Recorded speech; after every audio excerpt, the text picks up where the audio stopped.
Shalom bien-aimé dans le Seigneur, toi qui m'écoutes aujourd'hui, nous voulons parler de pourquoi ma souffrance dure-t-elle? Pourquoi ma souffrance est-elle continuelle? Pourquoi ma plaie est-elle incurable? Pourquoi refuse-t-elle de guérir? Finiras-tu par devenir pour moi comme une source trompeuse, comme une eau dont il faut se méfier? Dit le prophète Jérémie dans son livre Jérémie chapitre 15 verset 18. Pourquoi ma souffrance dure-t-elle? C'est le thème que nous allons développer aujourd'hui. Par la grâce de Dieu, nous prions. Seigneur notre Dieu, toi le Dieu vivant, toi le Dieu puissant, toi le Dieu d'amour, tu es le Dieu de paix. Nous voulons parler de ta part et nous voulons laisser le Saint-Esprit nous guider afin de parler au cœur de quelqu'un qui cherche ta face et qui s'interroge sur la cause de sa souffrance. Apporte des réponses, Seigneur, à ton peuple. Au nom de Jésus. Amen. Pourquoi ma souffrance dure-t-elle? Pourquoi ma souffrance est-elle continuelle? Dit le prophète Jérémie. Bien-aimé, la souffrance, dans un premier temps, il faut comprendre ce que la souffrance, nous voulons définir à ce mot. La souffrance est une expérience. Une expérience que chaque individu peut vivre. Une expérience donc subjective qui touche le corps ou qui touche le moral.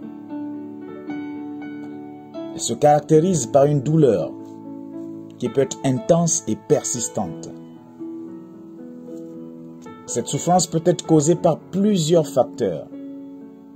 Facteurs physiques, par exemple une maladie, une blessure, un accident, etc. Deuxième facteur peut être des facteurs moraux.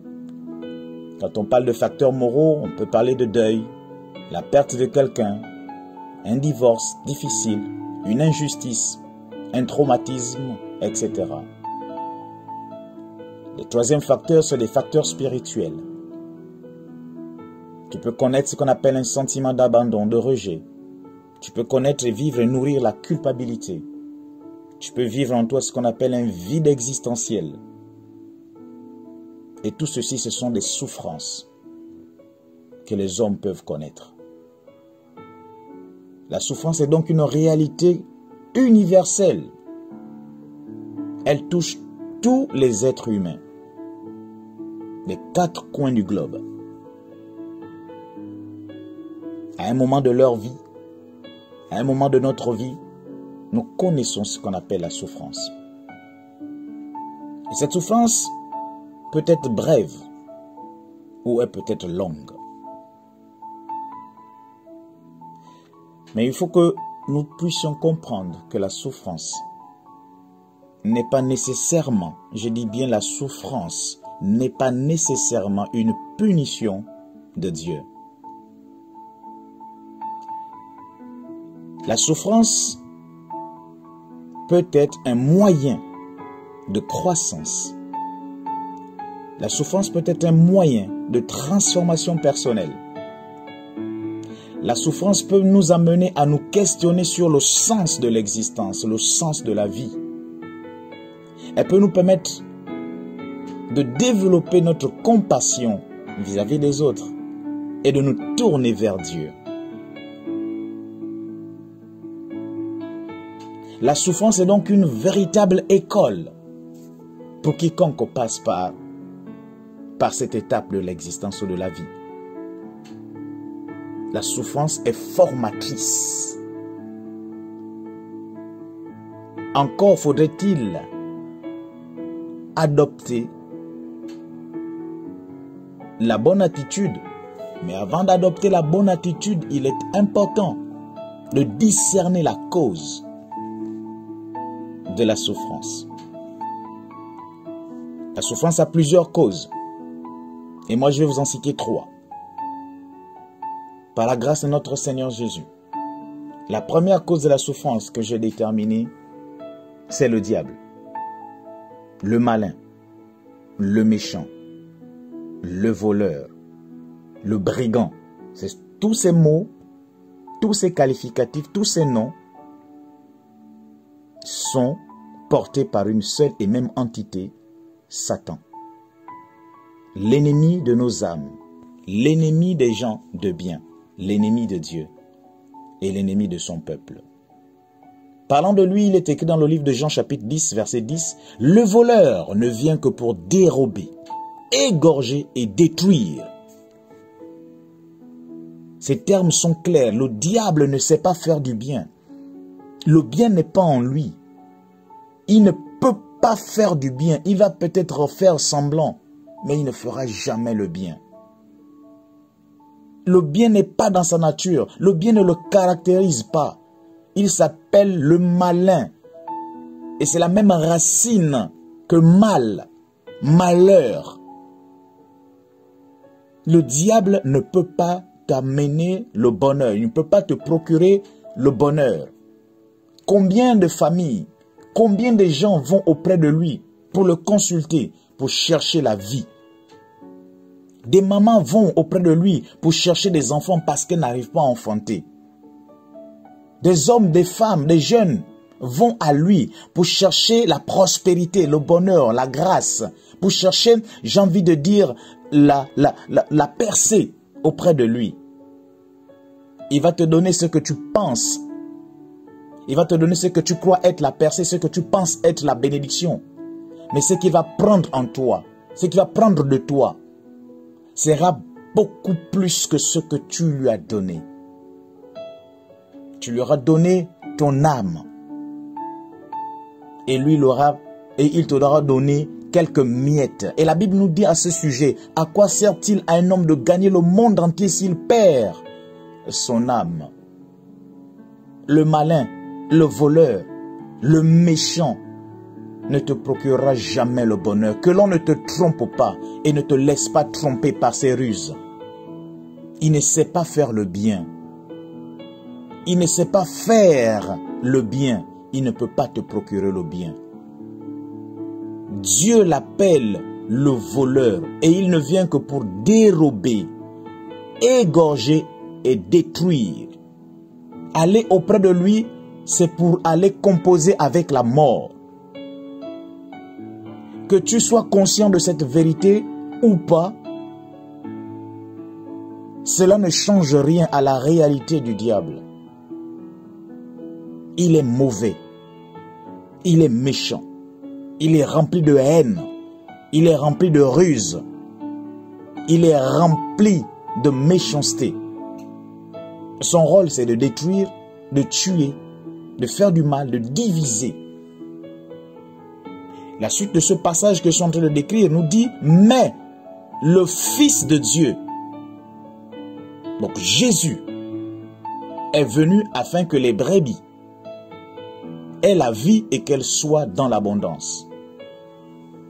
Donc quand nous faisons le choix de l'ennemi, nous faisons le choix de la mort, de la destruction, de la souffrance perpétuelle, du malheur sur la terre, de la mort sur la terre et de la mort éternelle. Car le péché nous sépare de Dieu et nous sépare de l'éternel pour l'éternité. La première cause du malheur, de la souffrance. Pourquoi ma souffrance dure-t-elle? Il faut discerner, est-ce qu'elle est causée par le diable? Si elle est causée par le diable, ça veut dire qu'il y a des solutions à trouver et nous en parlerons plus tard. La deuxième cause à la souffrance, ce sont nos choix. Tout ce qu'un homme aura semé sur la terre, dans sa vie, il le moissonnera tôt ou tard. Nos choix ont des conséquences. Vouloir ou pas, nos choix ont des conséquences, des répercussions sur nous ou même sur nos enfants, sur notre famille, sur les gens qui nous entourent. La Bible est claire. Dans le livre de Galates, le chapitre 6, verset 8, il est écrit, « Ne vous y trompez pas, on ne se moque pas de Dieu. Ce qu'un homme aura semé, il le moissonnera aussi. Celui qui sème pour sa chair, moissonnera de la chair la corruption. Mais celui qui sème pour l'esprit moissonnera de l'esprit la vie éternelle. Mon frère, ma sœur, toi qui m'écoutes aujourd'hui, sache que tes choix, les choix que tu fais aujourd'hui, auront des répercussions, tôt ou tard, à court, à moyen ou à long terme. Tu finiras par payer, tu finiras par être payé par rapport aux choix que tu fais de ta vie. Quels sont les choix que tu fais? Sont-ils les choix éclairés? Ou sont les choix que tu fais parce que tu dis je m'en fous? Parce que tu dis on ne vit qu'une seule fois? Je suis jeune, je fais ce que je veux. Mais j'aimerais t'encourager à raisonner avec la sagesse de Dieu. Parce que tes choix, même si ce n'est pas toi qui les payes, les gens autour de toi les paieront. On ne se moque pas de Dieu. Tout ce qu'un homme aura semé, il le moissonnera. Si tu passes ton temps à faire des choix selon tes sentiments, sans tenir compte de la parole de Dieu, sans tenir compte de la parole que tu entends, sans tenir compte de la sagesse divine, des conseils des adultes, des conseils des aînés, tu veux vivre par toi-même et pour toi-même, sache que tes choix auront des répercussions dans ta vie. Et n'accuse pas Dieu quand les conséquences de tes choix seront manifestes dans ta vie, dans la vie de tes enfants, dans la vie de ceux qui t'entourent. Dieu ne sera pas imputable des malheurs que tu vivras. Que ces malheurs ne soient pas attribués à Dieu. Parce que quand tu avais fait tes choix, quand tu avais pris tes décisions à suivre tel chemin plutôt que tel autre, Dieu n'était pas avec toi. Tu l'as pris en conscience, tu les as pris en conscience, tu as fait tes choix en conscience. Et maintenant que le salaire de tes choix tombe, n'accuse pas le Seigneur. Donc la deuxième cause de nos malheurs, de la souffrance, c'est nos choix. La troisième et dernière cause que j'aimerais aborder avec toi de la souffrance, c'est Dieu. C'est Dieu pourquoi? Pour sa propre gloire. Et cette troisième cause de la souffrance n'intéresse pas tout le monde.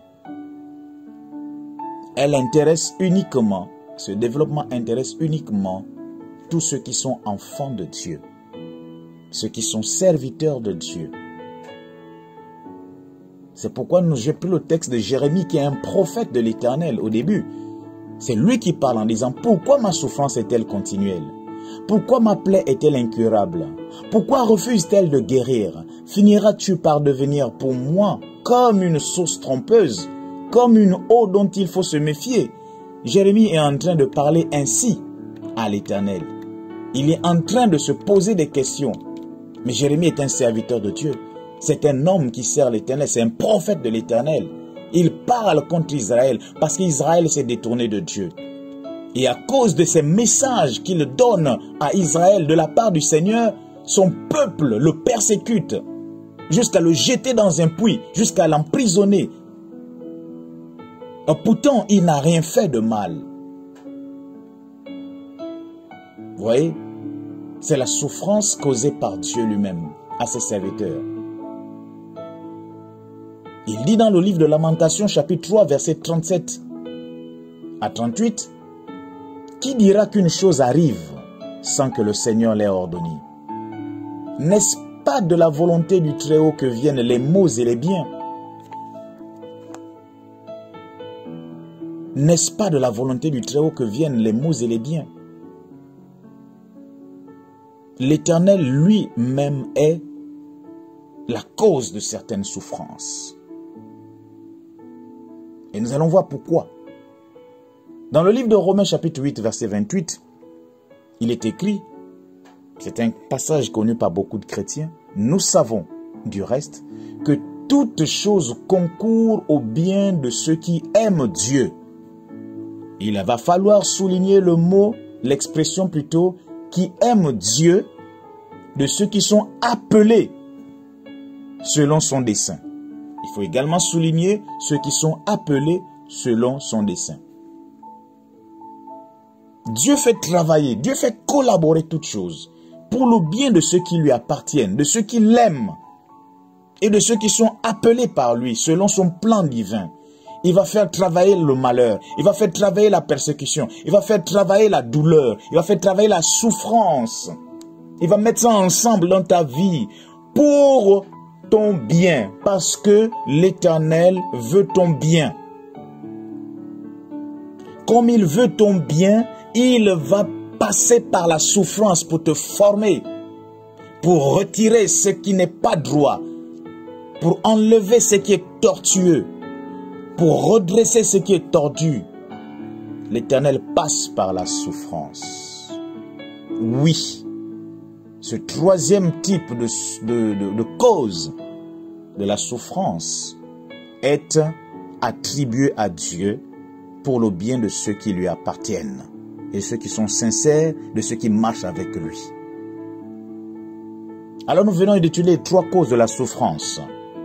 Nous allons maintenant étudier dans un deuxième temps l'attitude à adopter face à la souffrance.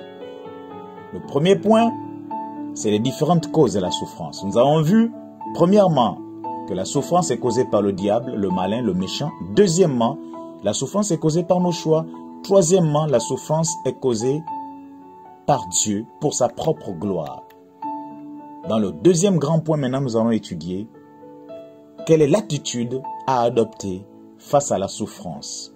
Je l'ai intitulé ainsi, « Ton attitude face à la souffrance détermine sa durée ou son issue ». Le premier cas de la souffrance, nous avons dit qu'il venait du diable. Dans ce premier cas, quand tu as discerné que la souffrance que tu vis vient du diable, mon frère, ma soeur, tu n'as pas mille choix. Tu n'as qu'un seul choix à faire. C'est de recourir à Dieu et à son secours. Les psaumes 107, verset 6, le psaume 107, verset 13, le psaume 107, verset 19, le psaume 107, verset 28 disent la même chose. Dans leur détresse, ils ont crié à l'Éternel et il les a délivrés de leurs angoisses. Dans la souffrance causée par le diable, tu as besoin de la délivrance qui vient de l'Éternel. Tu as besoin du bras de l'Éternel, tu as besoin de la main du Seigneur pour te secourir. Car l'Éternel est un secours qui ne manque pas dans la détresse. Et il n'y a aucune situation qui peut demeurer constante dans ta vie devant sa main agissante et puissante. La main de l'Éternel n'est pas courte pour te sauver. La main de l'Éternel n'est pas courte pour te délivrer. Et son oreille n'est pas trop dure pour t'entendre. Mais la Bible nous dit que ce sont nos péchés qui nous séparent de Dieu et qui font que Dieu ne puisse pas agir. Dans ce premier cas, tu dois recourir à Dieu pour que Dieu te délivre de la main de tes ennemis. Tu dois faire des fortes prières, recourir à la délivrance, recourir aux hommes de Dieu, demander la main puissante de l'Éternel. Et si tu es tombé dans le péché ou si tu es dans le péché, tu dois demander pardon à Dieu. Afin que Dieu te pardonne et que ces causes, ces malheurs, ces malédictions qui ont été imposées par le diable dans ta vie soient détruits, soient renversés par la puissance du Seigneur. Si tu es dans ce cas, au nom puissant de Jésus, je prie pour toi maintenant même. Et je déclare que les liens de l'ennemi qui t'ont encerclé, les liens de la mort qui t'encerclent, te lâchent dans l'autorité de Christ Jésus. Je brise toute emprise de l'ennemi sur ta vie. Je chasse tout esprit de malheur dans ta vie. Et je révoque par le sang de l'agneau tout jugement qui a été prononcé sur toi, toute loi établie qui a été prononcée sur toi, soit complètement détruit par le nom puissant de Jésus notre Seigneur. Car la parole de Dieu me dit, le Fils de Dieu a paru pour détruire les œuvres du diable. Je déclare sur ta vie la destruction des œuvres du diable. Je vois les chaînes se rompre autour de ta vie. Je vois les chaînes se rompre autour de ta vie. Je vois des cordes se casser, se briser. Je vois comment tu es délié par la puissance du Saint-Esprit. Et tes souffrances s'arrêtent. Parce que Jésus est venu pour te sauver. Crie à l'Éternel. Crie à ton Dieu. Sa main n'est pas courte pour te secourir. Alléluia. Le deuxième cas, ton attitude face à la souffrance. Dans le deuxième cas, il est dit que la souffrance est liée à nos choix. Dans ce deuxième cas, si tu as discerné que ce sont tes choix qui t'ont amené dans cette attitude et que tu es en train de vivre les conséquences de tes mauvais choix, alors je t'encourage à t'humilier devant le Seigneur en abandonnant ces mauvaises voies. Sois humble devant Dieu, reconnais tes mauvaises voies et abandonne-les. Dans le texte de Malachie chapitre 3 verset 7, il est écrit « Depuis le temps de vos ancêtres, vous vous détournez de mes lois et vous n'y obéissez pas. Revenez à moi et moi je reviendrai à vous, déclare l'Éternel, le Seigneur des armées célestes. » Et vous dites, comment devons-nous revenir? Eh bien, si le peuple de Dieu a demandé comment revenir à l'Éternel, moi je vais te répondre par le Seigneur Jésus-Christ qui a dit, repentez-vous. Repentez-vous et abandonnez vos péchés. La repentance est le seul moyen pour revenir à Dieu. En s'humiliant devant Dieu, en reconnaissant ses péchés, en disant, Seigneur, j'ai péché contre toi, j'ai fait ceci, j'ai fait cela, je reconnais que je me suis éloigné de toi. Pardonne mes fautes, pardonne mes péchés. Au nom de Jésus. Amen. Le Seigneur te pardonne, car si nous confessons nos péchés, il est fidèle et juste pour nous les pardonner. Le troisième cas, où la souffrance est causée par lui-même l'Éternel. Dans ce troisième cas, quand tu as discerné effectivement que ta souffrance vient de Dieu, ton Père, mon bien-aimé, il y a deux choses que j'aimerais te recommander. La première chose, c'est pratiquer la résignation, sans tomber dans la fatalité ou la passivité. Qu'est-ce que ça veut dire? La résignation, c'est le fait tout simplement d'accepter, de s'humilier, de se soumettre à la volonté de Dieu. Je me soumets à ta volonté. Tu es le maître. Tu es Dieu. Tout ce que tu fais est bon.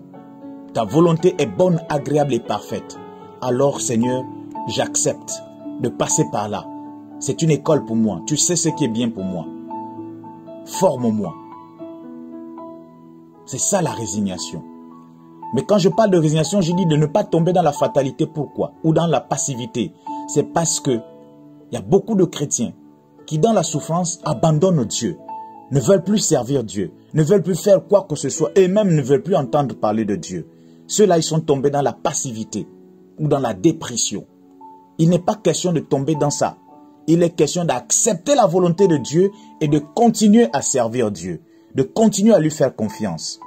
Le texte de 2 Corinthiens chapitre 12, versets 7 à 9, c'est Paul qui parle, il dit « D'ailleurs, parce que ces révélations étaient extraordinaires pour me garder de l'orgueil, Dieu m'a imposé une épreuve qui, telle une écharde, tourmente mon corps.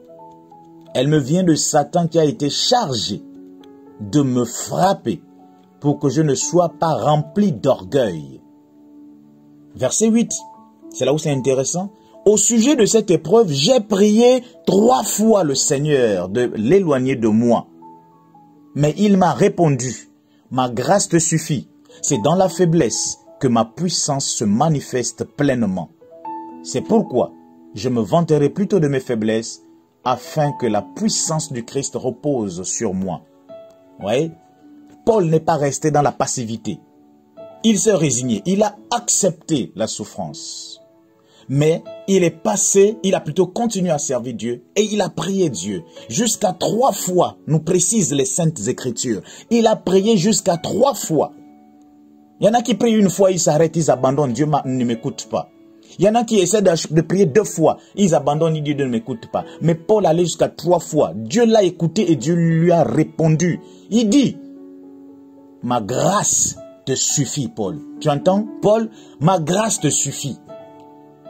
Donc, n'eût été ce passage de la souffrance, Paul serait tombé dans l'orgueil. Dieu qui le connaît a voulu éviter l'orgueil parce que l'orgueil est un péché terrible. La Bible dit Dieu résiste aux orgueilleux et il fait grâce aux humbles. Si Dieu te résiste, toi, enfant de Dieu, si Dieu te résiste, qui va pouvoir te délivrer? Si Dieu te résiste, c'est terminé pour toi. Si Dieu te résiste, c'est compliqué pour toi. Tu n'as pas de secours, tu n'as plus d'issue, tu n'as plus d'intervention extérieure pour venir te sauver. Aucun pasteur, aucun prophète, aucun apôtre bien-aimé ne peut venir te délivrer si Dieu t'a résisté. Si la résistance vient de Dieu, si la limitation, le blocage vient de Dieu à cause de ton orgueil, personne ne peut te délivrer. Personne. Il y en a qui ont été bénis par Dieu, qui sont utilisés puissamment par le Seigneur et qui sont tombés dans l'orgueil. Ils ont oublié Dieu. Ils ne prient plus comme ils priaient avant quand ils cherchaient l'onction, quand ils cherchaient la puissance de Dieu. Ils ont abandonné. Ils pensent maintenant que les miracles qu'ils vivent, les bénédictions qu'ils vivent dépendent de leur piété. Ça ne dépend pas de ta piété, ça dépend de la grâce de Dieu. Donc ce Dieu-là, tu dois continuer à le chercher même si tu es béni.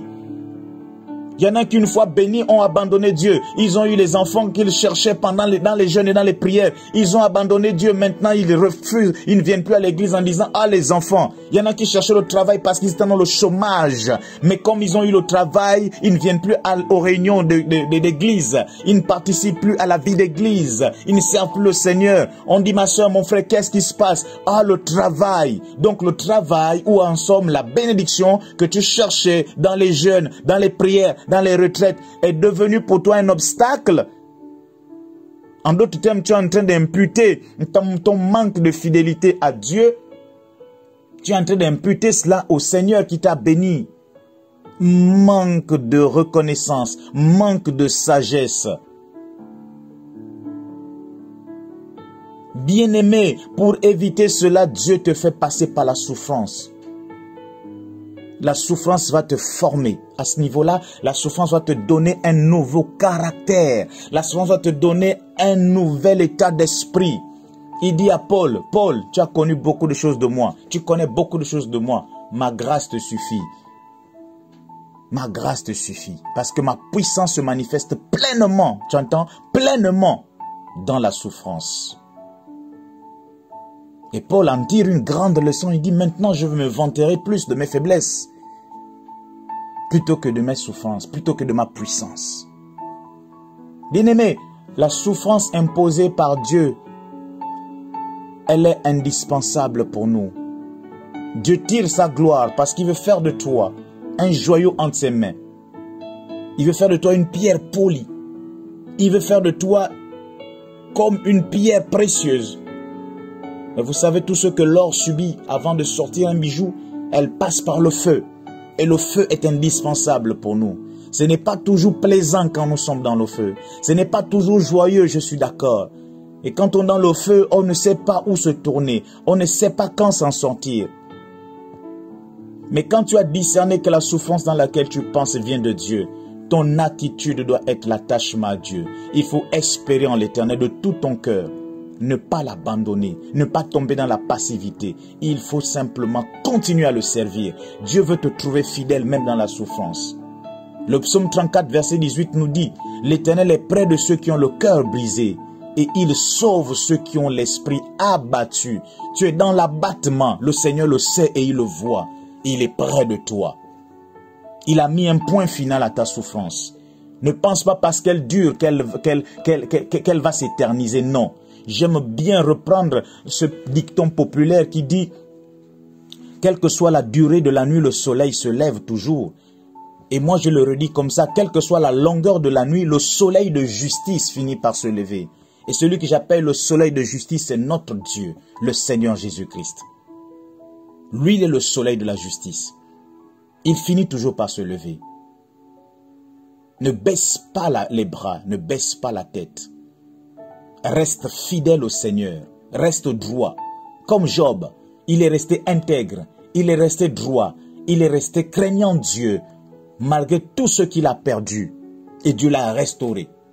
Reste dans la prière, reste dans le service, reste dans le ministère, continue à servir Dieu, assiste ceux qui sont souffrants, assiste ceux qui sont dans le besoin, paye tes dîmes, fais tes offrandes, fais des actes prophétiques, continue à servir Dieu. L'Éternel est près de toi. N'est-il pas dit dans le psaume 145, verset 18? L'Éternel est près de ceux qui l'invoquent, avec sincérité.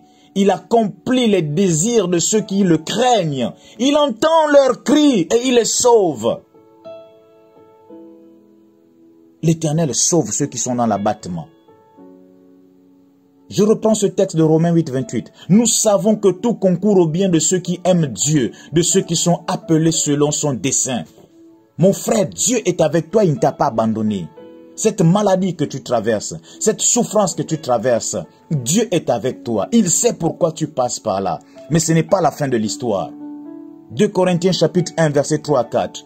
Béni soit Dieu, le Père de notre Seigneur Jésus-Christ, le Père des miséricordes et le Dieu de toute consolation qui nous console dans toutes nos afflictions. Il te console, mais toi reste attaché à lui. Peu importe l'affliction que tu traverses. Ah, je viens déclarer et prophétiser sur ta vie que ton affliction, que ta souffrance, au nom du Seigneur Jésus-Christ, prend un terme parce que tu es resté fidèle à Dieu, parce que tu es resté attaché à Dieu. Nous prions pendant quelques instants au nom de Jésus-Christ. Rakata shanda bradia kurobo shekete, li pradia skente lekete, loke anda le pradia shatakapa, loke endele skete bradia shataka, losike pra indolo shada, marika pradia anda leketebe. Et Seigneur notre Dieu, éternel notre Dieu, toi le Dieu d'Abraham, d'Isaac et de Jacob, essuie les larmes de cette maman que je vois en train de pleurer, parce qu'elle voit, Seigneur mon Dieu, la souffrance durer. Elle est en train de crier comme Jérémie, pourquoi ma souffrance dure-t-elle? Pourquoi mon épreuve dure-t-elle? Est-ce que je suis venu dans la vie? Est-ce que je suis venu à la vie? Est-ce que je suis venu à l'existence pour souffrir? Pourquoi ma souffrance dure-t-elle? Ma sœur, ne tourne pas ta question à pourquoi, tourne-la plutôt comment m'en sortir. La véritable question, c'est comment sortir de cette situation et non pas pourquoi. Parce que le pourquoi appartient à Dieu. Toi, ta question, c'est comment sortir de là? Comment cela se fera-t-il? Marie a dit à l'ange, comment cela se fera-t-il? Je suis vierge, je n'ai jamais connu d'homme. Et quand elle a posé cette bonne question à l'ange, l'ange lui a donné la bonne réponse. Le Saint-Esprit descendra sur toi. Mon frère, ma soeur, toi qui passes par des moments difficiles, pose seulement la question à Dieu, comment m'en sortir? Et la réponse, c'est que Dieu lui-même, par son esprit, intervient dans ta vie. Je vois le Seigneur bénir ta vie. Kapradia seteke.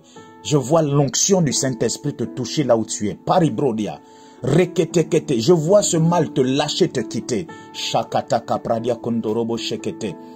Ah, je sens la bénédiction de Dieu descendre sur plusieurs de ceux qui écoutent ce message. Parce que ce message m'a été donné pour toi. Pas pour ton frère d'abord. D'abord pour toi. Mais il peut bénir quelqu'un d'autre en effet, si tu le partages. Mais je déclare sur ta vie la faveur de Dieu et l'arrêt de tes souffrances parce que tu es resté fidèle à Dieu et tu as compris la source, la véritable source de ta souffrance. Bien-aimé, alors que nous terminons ce message, j'aimerais tout simplement t'inviter, toi qui ne connais pas le Seigneur Jésus-Christ, toi qui es peut-être dans le premier cas de souffrance causée par le diable, mais tu es éloigné de Dieu, Dieu ne peut pas te secourir. J'aimerais simplement t'inviter à faire cette prière de la repentance en disant, Seigneur Jésus-Christ, j'ai vécu sans toi durant toutes ces années. Ou peut-être que tu connaissais le Seigneur et tu es tombé dans le péché, tu as abandonné la main de l'Éternel. Comme dans le texte de Malachie que nous avons lu, Dieu nous dit de revenir à lui et lui, il reviendra à toi. Reviens à l'Éternel et l'Éternel reviendra à toi. Dis Seigneur, je me repens de mes péchés parce que je me suis éloigné de toi. Je veux me réconcilier avec toi par le sang de ton Fils Jésus. Pardonne-moi toutes mes fautes. Pardonne-moi mes iniquités. Et renouvelle en moi un cœur pur et un esprit bien disposé. Et je te reçois comme mon sauveur et mon Seigneur personnel. Guide mes pas et conduis-moi sur les sentiers de ta justice à cause de ton nom. Au nom de Jésus-Christ, je fais la paix avec toi et je veux marcher en nouveauté de vie. Remplis-moi de ton esprit, remplis-moi de ta force pour tenir ferme jusqu'à ton retour. Au nom de Jésus. Merci Seigneur. Amen. Que Dieu te bénisse, toi qui écoutes ce message.